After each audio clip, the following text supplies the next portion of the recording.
Hello guys, this is Ayush and in today's video we will see this problem and which is a next larger element. Let's move on to the problem statement, and we have given an array and which is of size n. It will have all distinct element and our task is to find the next greater element for each element of the array in order of their appearance in the array. Okay, तो example देख लेते हैं क्या कहना चाह रहा है ये n is equal to 4 which is जो एरे है हमें 1 2 3 4 1 3 2 4 गिवन है और 1 का जो नेक्स्ट ग्रेटर एलिमेंट है वो 3 है। So answer is 3। 3 का नेक्स्ट ग्रेटर एलिमेंट आउटपुट में 4 आ रहा है, तो 3 का जो नेक्स्ट ग्रेटर एलिमेंट है वो 4 ही है और 2 का नेक्स्ट ग्रेटर एलिमेंट भी 4 है और 4 का नेक्स्ट ग्रेटर एलिमेंट कोई भी नहीं होगा, तो इसका आंसर -1 है। तो सेकंड एग्जांपल देख लेते हैं। 6 का नेक्स्ट ग्रेटर एलिमेंट 8 होगा जो उसके जस्ट साइड में है, एडजेसेंट है, एंड 8 का नेक्स्ट ग्रेटर एलिमेंट कोई भी नहीं होगा क्योंकि पूरे एरे में राइट साइड में कुछ भी नहीं है। So answer is -1 for the element 8।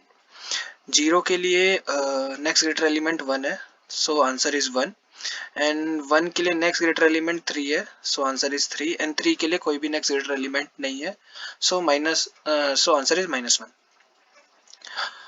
तो इसका सबसे पहले एक ब्रूट फोर्स मेथड देख लेते हैं जिसमें हम क्या कर सकते हैं कि दो फॉर लूप लगा सकते हैं और जैसे इस एलिमेंट के लिए मैं इसके राइट में देखूं, जैसे लेट्स से मेरे को 3 के लिए देखना है, तो मैं 3 के राइट से स्टार्ट होऊंगा और मेरे को जो भी पहला एलिमेंट मिलेगा जो उससे ग्रेटर होगा उसको मैं वो एलोकेट कर दूंगा वैल्यू।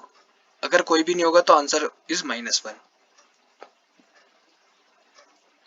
तो कोड देख लेते हैं। जैसे हमें क्या करना है, इसमें कोड स्निपेट में जो दे रखा है कि हमें एक वेक्टर रिटर्न करना है which is of type data type long long. तो हम एक वेक्टर बना लेते हैं जिसका नाम हमने RES रख दिया और इसका साइज हम डिक्लेयर कर देते हैं n, क्योंकि पूरी एरे जो भी होगी वो n साइज की होगी। अब हम क्या करेंगे, फॉर लूप लगाएंगे int i इक्वल टू 0 से लेके फर्स्ट एलिमेंट तक और ये जाएंगे हम n-1 तक। उसका रीजन मैं अभी बताता हूँ n-1 तक क्यों जाना है। और यहाँ पे हम क्या करेंगे, एक वेरिएबल डिक्लेयर करेंगे j और उसमें क्या करेंगे, for j starts from i+1 और j will be less then n and j plus plus.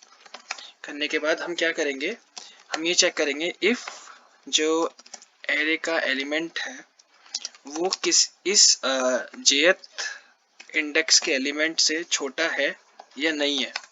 तो अगर वो छोटा है तो उस वेरिएबल का जो आंसर होगा, मतलब लाइक जैसे लेट्स से 3 है, 3 का इंडेक्स i इक्वल टू 1 है, सो जो हमारी वेक्टर रिटर्न कर रहे हैं उस इंडेक्स 1 पे हमें क्या आंसर चाहिए, हमें आंसर चाहिए jth इंडेक्स वाला। और अभी हम क्या कर देंगे, ब्रेक कर देंगे यहाँ से, फिर हम अगेन नेक्स्ट के लिए चलेंगे, नेक्स्ट के लिए चलेंगे। अभी जो मैंने एक कंडीशन देखनी है, अगर कोई एलिमेंट ऐसा है जो ग्रेटर एलिमेंट है, मतलब जैसे ये पूरा फॉर लूप खत्म हो जाएगा n तक, बट उसको कोई भी उससे ग्रेटर एलिमेंट नहीं मिला, तो उसके लिए आंसर हमें क्या चाहिए था, -1 चाहिए था। तो मैं यहाँ पे क्या करूँगा, चेक करूँगा कंडीशन इफ ओके ओके हाँ यहीं पे, if j is equal to n then जो उस इंडेक्स का आंसर होगा वो क्या होगा, -1। तो यहाँ पे हमारा फॉर लूप खत्म हो गया। अब हमारा एक चीज बचा है, जो यहाँ पे हमने i चलाया था वो n-1 तक चलाया था, क्योंकि हम j का इंक्रीमेंट i+1 से कर रहे हैं। और जो लास्ट एलिमेंट हमने देखा है, लास्ट एलिमेंट में एक ऑब्जर्वेशन है यहाँ पे, जो लास्ट एलिमेंट होगा उसका कोई नेक्स्ट ग्रेटर एलिमेंट होगा ही नहीं कभी। सो इस सेकंड वाले एग्जांपल में -3 का जो नेक्स्ट ग्रेटर एलिमेंट है कोई है ही नहीं, तो ये -1 करना है। और सेम एग्जांपल 1 के लिए, तो हम क्या करेंगे, जो इसका n-1 इंडेक्स होगा उसमें हम -1 कर देंगे और अब हम क्या कर देंगे, रिटर्न कर देंगे रिजल्ट। अब यहाँ पे ये तो है ब्रूट फोर्स मेथड है, मतलब सिंपल हमने दो फॉर लूप लगाए। इस प्रोग्राम की कॉम्प्लेक्सिटी ऑफ एन स्क्वायर बैठेगी, क्योंकि हम ईच वर्स्ट केस में बैठेगी O n f square. Possible हो सकता है, कैसे पॉसिबल हो सकता है कि अगर जो एरे है हमारे पास उसका जस्ट नेक्स्ट ग्रेटर एलिमेंट सबसे लास्ट वाला एलिमेंट हो। जैसे कि मैं बोलता हूँ कि आई 0 से लेके एक फॉर लूप ये चला है n-1 तक, एंड फॉर ईच आई अगर ये j चल जाए वर्स्ट केस में तो n स्क्वायर। तो अगर मैं इसको सबमिट करूंगा तो ये डेफिनेटली मेरे को टाइम लिमिट एक्सीड देगा, मतलब विद इन टाइम फ्रेम हम नहीं कर पाएंगे, क्योंकि इसका मुझे लगता है कि 1 मिली सेकेंड होना चाहिए इसका टाइम। तो मैं कंपाइल एंड रन करके देख लेता हूँ एक बार। तो कंपाइल एंड रन में हमारा आंसर सेम आ रहा है 344-1। और अगर मैं इसको इस टेस्ट करता हूँ मैं सैंपल इनपुट के कोरस्पॉन्डिंग, तो अगर हमारा एलिमेंट नंबर ऑफ एलिमेंट है 5 और यहाँ पे 6 8 0 एंड 1 एंड 3, तो अगर मैं अपना आउटपुट देखता हूँ तो आउटपुट मेरा यही आना चाहिए 8-1 3-1 तो हमारा कोड तो सही है। और मैं यहाँ पे बेस केस ले सकता हूँ, एक बेस केस क्या ले सकता हूँ मैं, इफ मतलब एच केस, बेस केस नहीं एच केस बोल सकते हैं। If n is equal to 1 है तो हम क्या करेंगे, आर ई एस में जो n है 1, तो आर ई एस के 0th इंडेक्स पे मैं -1 कर दूंगा और मैं यहाँ से रिटर्न कर दूंगा सॉरी आर ई एस। तो एक और बार कंपाइल रन करके देख लेते हैं। तो ये चल गया और इसको मैं एक और बार करके देख लेता हूँ। यहाँ पे लेट से यहाँ पे मेरे पास 1 था और नंबर था 1 था, तो माई आउटपुट में देख लेता हूँ मेरा क्या आ रहा है, आउटपुट -1 आना चाहिए। तो -1, तो अब सबमिट करके देख लेते हैं। तो वैसे तो TL ही देना चाहिए। हाँ, तो रन टाइम एरर आ गया, टाइम लिमिट एक्सीड। जो हमारा एक्सपेक्टेड टाइम लिमिट है वो 2.58 सेकेंड है और हमें इन्होंने हिंट दिया है please optimise your code and submit again. तो ये क्वेश्चन हम अब स्टैक से करने वाले हैं। स्टैक से बहुत इजीली हो जाएगा और within time frame of n complexity in worst case. तो इसको देख लेते हैं एक बार कैसे करना है। तो स्टैक वाला देख लेते हैं, स्टैक से कैसे करना है। लेट से हमारे पास जो एलिमेंट्स हैं वो है 5 8 2 and 18 and let's say 17 16 and 60 and 49। तो सबसे पहले देख लेते हैं क्या आंसर हमारे आने वाला है। तो 5 के लिए जो आने वाला आंसर हमारे यहाँ पास आने वाला है 8 के लिए जो नेक्स्ट ग्रेटर एलिमेंट है वो 18 है, 2 के लिए नेक्स्ट ग्रेटर एलिमेंट भी 18 है और 18 के लिए नेक्स्ट ग्रेटर एलिमेंट है 60। ओके, तो ये नेक्स्ट ग्रेटर एलिमेंट इसका ये है। 17 के लिए नेक्स्ट ग्रेटर एलिमेंट अगेन 60 है, 16 के लिए भी अगेन 60 है एंड 60 के लिए विल बी -1 एंड 49 के लिए विल बी -1। तो ओके ओके ओके, तो ये हमारा एरे मेरे को रिजल्ट में रिटर्न करना है और ये हमारी गिवन एरे थी, गिवन एरे, और ये हमें रिटर्न करना है। तो अभी स्टैक से कैसे करने वाले हैं वो हम देख लेते हैं। लेट्स तो सबसे पहले हम क्या करेंगे कि स्टैक डिक्लेयर करेंगे और उस स्टैक में क्या करेंगे हम कि सबसे पहले जो फर्स्ट एलिमेंट है वो तो डाल ही देंगे। हमने डाल दिया 5। अब हम क्या करेंगे, हम 8 को चेक करेंगे और 8 में चेक करेंगे। 8 को किससे चेक करेंगे, 8 को जो स्टैक का हमारा टॉप होगा उससे चेक करेंगे। तो जो हम चेक करने वाले हैं किसको करने वाले हैं, स्टैक टॉप को जो हमारा करंट एलिमेंट होगा, करंट आई से एलिमेंट से, तो इन दोनों के बीच में कंपैरिजन चलेगा। तो it will be less than equal to और ग्रेटर देन।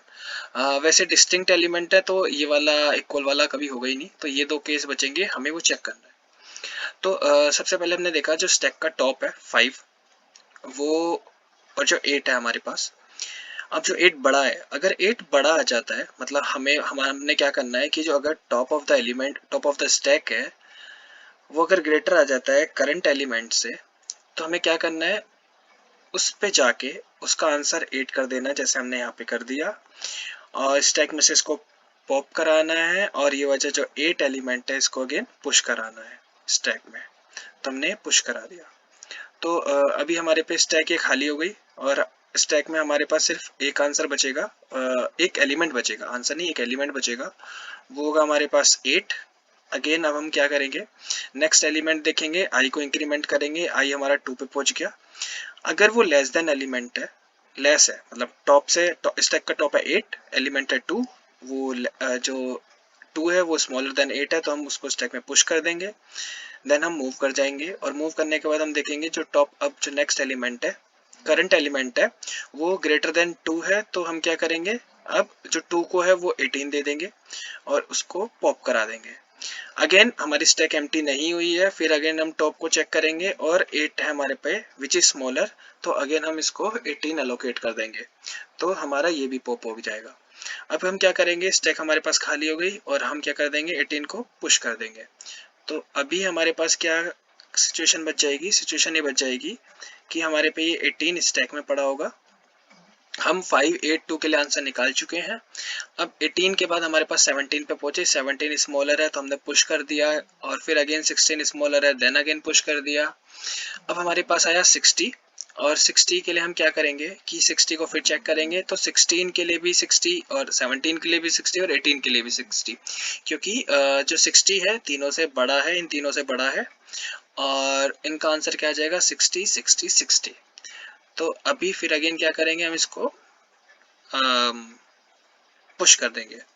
तो जब हम पुश करेंगे तो ये तो एलिमेंट सारे खत्म हो गए, 18 17 एंड 16, और इसको पुश करेंगे, तो पुश करने के बाद हमारे पास जो स्टैक में बचेगा वो 60 बचेगा।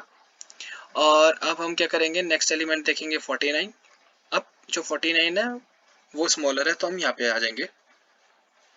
अब क्या करेंगे, हमारे पे एरे तो हो गई खत्म। जब हमारे पे एरे खत्म हो जाएगी तो हम क्या करेंगे, स्टैक के जितने भी एलिमेंट्स हैं, स्टैक में जितने भी एलिमेंट्स हैं उन सबका आंसर होगा क्या, -1, मीन्स उनके लिए कोई नेक्स्ट ग्रेटर एलिमेंट होगा ही नहीं राइट साइड में। जैसे कि 49 के लिए जो लास्ट एलिमेंट है, और जो ग्रेटर एलिमेंट होगा उससे, जैसे कि ये 60 है उसके लिए। इफ इन केस समहाउ बीच में यहाँ पे कहीं 70 होता, और 70 का भी नेक्स्ट ग्रेटर एलिमेंट कोई होता ही नहीं, तो वो भी स्टैक में होता 60 से नीचे, और उसका आंसर भी क्या होता, -1 होता। तो अभी क्या करते हैं हम, एक बार इसकी एल्गोरिथम देख लेते हैं। तो एल्गोरिथम पे क्या कहेंगे कि अगर हमारा जो इफ जो करंट एलिमेंट है वो लेस देन है किसके, स्टैक के टॉप से, तो हम क्या करेंगे, कौन सा ऑपरेशन परफॉर्म करेंगे, हम करेंगे पुश ऑपरेशन परफॉर्म करेंगे स्टैक में, एल्स हम पॉप ऑपरेशन परफॉर्म करेंगे। बस यही है पुश एंड पॉप स्टैक का कमाल। और इसकी जो कॉम्प्लेक्सिटी होगी वो ऑफ एन होगी वर्स्ट केस में, क्योंकि एक ही बार ट्रैवर्स कर रहे हैं, और जो हमारी स्पेस कॉम्प्लेक्सिटी होगी वो वर्स्ट केस में भी ऑफ एन जा सकती है। कब जा सकती है, अगर हमारे पे जो एलिमेंट्स हैं वो ऐसे हैं 10 9 8 7, मीन्स अगर ये डिक्रीजिंग ऑर्डर में है। तो अभी इसका कोड देख लेते हैं हम, कोड कैसे करने वाले हैं। तो कोड देख लेते हैं अभी। एंड कोड में क्या करना है, सबसे पहले हमारा सेम का कि हमें जो रिटर्न करना है वो डिक्लेयर कर लेते हैं ऑफ साइज n, और अभी हमें क्या करना है कि स्टैक भी डिक्लेयर कर देते हैं। स्टैक डिक्लेयर कर देते हैं लॉन्ग लॉन्ग से, या फिर इंट से लॉन्ग लॉन्ग से कर दे रहे डिक्लेयर। तो हमने इसका नाम रख दिया s। तो अभी हमें क्या करना है, फॉर लूप लगाना है, सारे एलिमेंट ट्रैवर्स करने हैं, इसीलिए हम फॉर लूप लगा देंगे। और अब क्या करेंगे, सबसे पहला काम हमारा क्या था, हमें पुश करना था, और वो किस में पुश करना था, स्टैक में पुश करना था जो फर्स्ट एलिमेंट था, सिर्फ फर्स्ट एलिमेंट। तो अभी जो हम स्टैक में पुश करने वाले हैं वो एलिमेंट नहीं पुश करेंगे, वो हम उन एलिमेंट्स के इंडेक्सेस पुश करेंगे। तो हम उसमें क्या पुश करेंगे, आई पुश करेंगे विच इज इंडेक्स 0 अगे इनिशियली। और अभी क्या करने वाले थे हम, सबसे पहले इसको तो ठीक है पुश कर दिया, अभी देखते हैं ये हमने पुश क्यों किया। तो उससे पहले हमें एक चीज करनी है, क्या कि सबसे पहले चेक करना है क्या स्टैक एम्प्टी है, और स्टैक एम्प्टी है या नहीं है। अगर स्टैक एम्प्टी नहीं है तो हमें घुसना है। तो अभी क्या है कि इनिशियली i इक्वल टू 0 है तो स्टैक एम्प्टी होगी ऑफ कोर्स। तो हम क्या करेंगे, इसमें पुश में रहेंगे, मतलब पुश ऑपरेशन परफॉर्म होगा। अभी क्या है, हमें एक चीज क्या चेक करनी है, मैंने बोला था कि जो टॉप का एलिमेंट है वो अगर ग्रेटर है, ग्रेटर एलिमेंट है, सॉरी, अगर जो हमारे पास क्या करा था हमने उसमें कि जो हमारा स्टैक में जो एलिमेंट है वो अगर स्मॉलर देन है हमारे करंट एलिमेंट से, तो हमें क्या करना था, पॉप ऑपरेशन परफॉर्म करना था।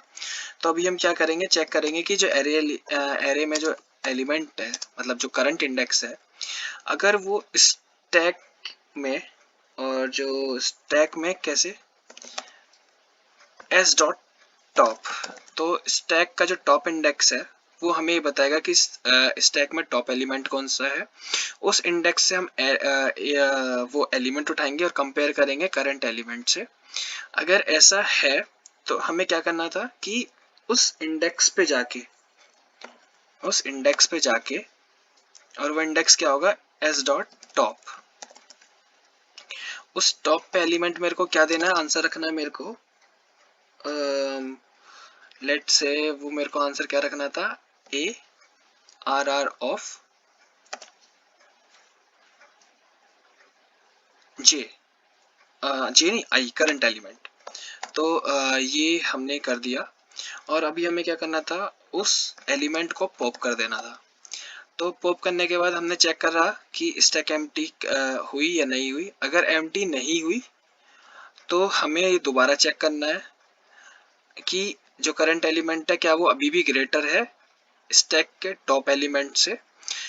तो स्टैक का टॉप एलिमेंट का मतलब हमारे पे क्या बताता था, जो स्टैक में एलिमेंट से वो इंडेक्सेस बताते थे, तो इसलिए हमने इंडेक्सेस स्टोर किए थे स्टैक में। अब जब ये काम हो जाएगा तो हम क्या कर देंगे, स्टैक में अगेन पुश कर देंगे। अब हम क्या करेंगे, एक व्हाइल लूप लगाएंगे। अब ये क्या होगा कि इस व्हाइल लूप में जितना भी स्टैक बच जाएगा, अब मैंने क्या बोला था, जब वो ये पूरा फॉर लूप खत्म हो जाएगा, मतलब जब हम सारे ट्रैवर्स कर लेंगे तो हम चेक करेंगे कि स्टैक में अभी कुछ बचा है या नहीं बचा है। अगर स्टैक में हमारे पास नहीं बचा है तो उन सब का जो आंसर आना चाहिए, मतलब जो उन सब के उन सब का जो आंसर आना चाहिए था वो आना चाहिए था -1। तो अभी ये आंसर आ जाएगा -1, और स्टैक में से हमें पॉप कर देंगे। और पॉप कब तक करेंगे, जब तक स्टैक एम्प्टी नहीं हो जाती। और फाइनली हमारे पास आंसर आ जाएगा और हम क्या कर देंगे, रिटर्न कर देंगे क्या, हमारा रिजल्ट। तो एक बार हम इसको दोबारा चेक कर लेते हैं, कोई गलती तो नहीं की। सबसे पहले हमने एक एरे डिक्लेयर किया जो हमें रिटर्न करनी है। फिर उसके बाद हमने एक स्टैक डिक्लेयर की, और मैंने क्या किया, i इक्वल टू 0 से लेके एक फॉर लूप लगाया, और उसमें चेक किया कि स्टैक एम्प्टी है या नहीं है। i इक्वल टू 0 के लिए चेक किया और मैंने देखा कि स्टैक एम्प्टी है, तो सिंपली मैंने क्या किया, पुश कर दिया i को। तो i का मतलब 0, तो 0th इंडेक्स पुश कर दिया मैंने। अब मैंने i इक्वल टू 1 पे गया। i इक्वल टू 1 पे अगर मैं इस एग्जांपल के थ्रू देखूं तो i इक्वल टू 1 पे 3 है, और 3 जो है वो ग्रेटर है। तो ये जो 3 है, यहाँ पे 3 है, वो ग्रेटर है 1 से। 1 से कैसे, जो स्टैक के टॉप था वो 0 था, और एरे ऑफ 0 क्या है हमारे पास 1, तो 1 इज स्मॉलर देन दिस। तो हमने स्टैक के टॉप पे, मतलब रिसोर्स के फर्स्ट इंडेक्स पे, नहीं 0th इंडेक्स पे, क्योंकि स्टैक का टॉप जो था वो 0 था, हमने वो आंसर पुट कर दिया अपना, और आंसर हमारे पास आया 3, और हमने उसको पॉप कर दिया। अब जो मेरे को पुश करना है, अब वो पुश क्या करना था, एंड में हमें वो करंट एलिमेंट पुश करना था, बट हम यहाँ पे इंडेक्सेस पुश कर रहे हैं, तो अब यहाँ पे पुश हो जाएगा 1। फिर अगेन हम 2 पे जाएंगे, i इक्वल टू इंक्रीमेंट होके 2 जाएगा, और 2 को हम चेक करेंगे कि अभी जो है स्टैक एम्प्टी नहीं है क्योंकि उसमें सेकंड एलिमेंट का इंडेक्स डला हुआ है विच इज़ 1। अब हम क्या करेंगे, दोनों एलिमेंट को कंपेयर करेंगे और जो करंट एलिमेंट है विच इज़ 2 अभी स्मॉलर है, तो स्टैक में अगेन ये वाइल लूप नहीं चलेगा क्योंकि ये वाली कंडीशन फॉल्स हो गई और ये ट्रू हो गई, और ट्रू एंड फॉल्स फॉल्स होता है। तो अभी हम यहाँ पे आ गए और यहाँ पे अभी हमने फिर अगेन पुश कर दिया 2 का इंडेक्स विच इज़ 2। फिर हमने i इक्वल टू 3 आया और 3 इंडेक्स पे जाके हमने क्या किया, सबसे पहले देखा स्टैक एम्प्टी है नहीं है, और एरे के थर्ड इंडेक्स का वैल्यू है 4 और एरे का जो टॉप है वो है वैल्यू 2। तो 2 का हमने चेक उसको कंपेयर किया 2 को, तो अगेन सही आ रहा है, हमारा सही चल रहा है। और अभी एक बार मैं कंपाइल करके देख लेता हूँ दोबारा। तो ऐसे ही हम सॉन प्रोसीड करते रहेंगे। तो आंसर हमारा आ गया 3 4 4 -1। अभी मैं इसको सबमिट करके देख लेता हूँ कोई गलती तो नहीं की। ओके, तो गलती होनी तो नहीं चाहिए, इन केस चेक कर लेते हैं। हाँ, तो so execution time is 0.51 second. और ये जो प्रोग्राम है ये पहले वाले प्रोग्राम से बहुत ज़्यादा फास्ट है जो ब्रूट फोर्स था। So this is the application of stack to find the next letter element in the array. So thank you guys for watching this video. If you like this video, please hit the like button and subscribe my channel for more notifications and for more videos.